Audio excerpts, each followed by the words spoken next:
ನೀವು ಬರೀ 2 ನಿಮಿಷ ಕೊಡಿ ನಂಗೆ, ಶಾಲೆ ಯಾವತ್ತೂ ಕಲಿಸದ ಒಂದು ವಿಷಯವನ್ನು ಕಲಿಸ್ತೀನಿ. ಆಕ್ಸಿಟೋಸಿನ್ ಅಂತ ಒಂದು ಕೆಮಿಕಲ್ ಇದೆ ನಮ್ಮ ಬ್ರೈನ್ ಅಲ್ಲಿ. ಈ ಕೆಮಿಕಲ್ ನಿಂದಾಗಿ ನಮ್ಗೆ ಲವ್ ಅನ್ನೋದು ಫೀಲ್ ಆಗೋದು. ನೀವು ಎಷ್ಟು ಹೆಚ್ಚು ಯಾವ್ದಾದ್ರು ವಸ್ತುವನ್ನು ಪ್ರೀತಿಸ್ತೀರಾ ಅಷ್ಟು ಆಕ್ಸಿಟೋಸಿನ್ ನಮ್ಮ ಬ್ರೈನ್ ಅಲ್ಲಿ ರಿಲೀಸ್ ಆಗುತ್ತೆ. ಇದು ಕ್ರೇಜಿ ವಿಷಯ ಅಲ್ಲ, ಕ್ರೇಜಿ ವಿಷಯ ಏನು ಗೊತ್ತಿದೆಯಾ? ಇದರದ್ದೇ ಬೈ ಪ್ರಾಡಕ್ಟ್ ಹೇಟ್ ಆಗಿದೆ. ಅಂದ್ರೆ ಅದೇ ಕೆಮಿಕಲ್ ನಿಮ್ಗೆ ಹೇಟ್ ಫೀಲ್ ಮಾಡಿಸೋದು. ಎಷ್ಟು ನೀವು ಯಾವ್ದಾದ್ರು ಒಂದು ವಸ್ತುವನ್ನು ಪ್ರೀತಿಸ್ತೀರಾ ಅಷ್ಟೇ ನೀವು ಅದರ ಆಪೋಸಿಟ್ ವಸ್ತುವನ್ನು ಹೇಟ್ ಮಾಡ್ತೀರಾ. ಮೋದಿಜಿಯ ಹೆವಿ ಸಪೋರ್ಟರ್ ಆದ್ರೆ ರಾಹುಲ್ ಗಾಂಧಿಯ ಹೆವಿ ಹೇಟರ್ ಆಗ್ತೀರಾ. ನೀವು ಒಂದು ರಿಲಿಜನ್ ನ ಹೆವಿ ಭಕ್ತರಾದ್ರೆ ಬೇರೆ ರಿಲಿಜನ್ಸ್ ನಿಮ್ಗೆ ಕಾಂಪಿಟಿಷನ್ ಅಥವಾ ಥ್ರೆಟ್ ತರ ಕಾಣಿಸುತ್ತೆ. ಹಾಗಾದ್ರೆ ಮತ್ತೆ ನಾಸ್ತಿಕರು, ಅವರು ಆಸ್ತಿಕರನ್ನು ಹೇಟ್ ಮಾಡ್ತಾರೆ. ಇದೇ ಕೆಮಿಕಲ್ ನಮ್ಮನ್ನು ನಮ್ಮ ಪಾರ್ಟ್ನರ್ಗೋಸ್ಕರ ಪಾಸಿಟಿವ್ ಫೀಲ್ ಮಾಡೋದು, ಬಿಕಾಸ್ ವಿ ಲವ್ ದೆಮ್. ಸುಮ್ನೆ ಅಲ್ಲ RCB ಹಾಗೂ CSK ಫ್ಯಾನ್ ಕಿತ್ತಾಡ್ಕೊಂಡು ಸಾಯೋದು. ಇದು ಏನ್ ಮಾಡುತ್ತೆ ಅಂದ್ರೆ ಒಂದು ಪ್ರಾಪರ್ ಲೈನ್ ಡ್ರಾ ಮಾಡುತ್ತೆ. ಇದ್ ನಂದು ಹಾಗೂ ಇದು ನಂದಲ್ಲ, ಇದು ನಂದಲ್ಲ, ಇದು ನಂದಲ್ಲ. ಈ ಲೈನ್ ಡ್ರಾ ಆದ ತಕ್ಷಣ ನಿಮ್ಮ ಬ್ರೈನ್ ಅಲ್ಲಿ ಏನ್ ನಡೀತೆ ಅಂದ್ರೆ, ಇದು ನನ್ನದು ಏನಿದೆ ಇದನ್ನು ನಾನಿನ್ನು ಪ್ರೊಟೆಕ್ಟ್ ಮಾಡ್ಬೇಕು. ಯಾರಿಂದ? ನನ್ನದು ಏನಿಲ್ಲ ಅದರಿಂದ. ಇಷ್ಟೆಲ್ಲ ಜಗಳ, ಇಷ್ಟೆಲ್ಲ ಸಾವು ಯಾರು ಮಾಡಿಸ್ತಾ ಇರೋದು?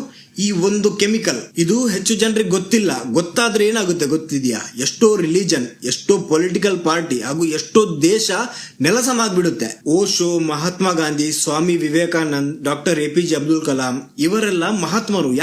ಯಾಕಂದ್ರೆ ಅವರು ಅವೇರ್ ಆಗಿದ್ರು. They were able to love without hating. ಈ ಇಷ್ಟು ಒಂದು ಸಣ್ಣ ವಿಷಯವನ್ನು ಶಾಲೆಯಲ್ಲಿ ಕಲಿಸಿದ್ರೆ ನಮ್ಮ ದೇಶನೇ ಬದಲಾಗ್ಬಿಡುತ್ತೆ. ಈ ವಾಸ್ಕೋಡಿಗಾಮ ಯಾವಾಗ ಭಾರತಕ್ಕೆ ಬಂದ ಅಂತ ತಿಳ್ಕೊಂಡು ನಾನು ಏನ್ ಮಾಡ್ಲಿ?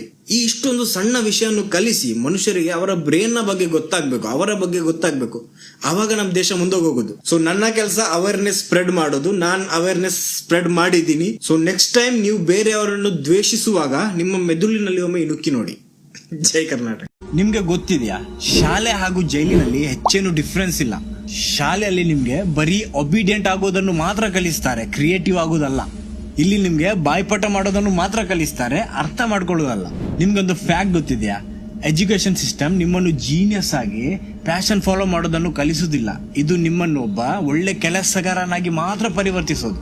ಇದರ ಹಿಂದೆ ಆಕ್ಚುಯಲ್ ಹಿಸ್ಟ್ರಿ ಇದೆ. ಅದೇನಂದ್ರೆ ಮಾಡರ್ನ್ ಎಜುಕೇಶನ್ ಸಿಸ್ಟಮ್ ಅನ್ನು ಇಂಡಸ್ಟ್ರಿಯಲ್ ರೆವಲ್ಯೂಷನ್ ಟೈಮ್ ಅಲ್ಲಿ ಕ್ರಿಯೇಟ್ ಮಾಡಿರೋದು. ಇದರ ಒಂದೇ ಒಂದು ಉದ್ದೇಶ ಇದ್ದಿದ್ದು, ಅದೇನಂದ್ರೆ ನಿಮ್ಮನ್ನು ಒಬ್ಬ ಒಳ್ಳೆ ಒಬಿಡಿಯಂಟ್ ಹಾಗೂ ಕೊಟ್ಟ ಕೆಲಸವನ್ನು ಯಾವುದೇ ಪ್ರಶ್ನೆ ಕೇಳದೆ ಮಾಡುವಂತಹ ಕೆಲಸಗಾರನಾಗಿ ಪರಿವರ್ತಿಸೋದು.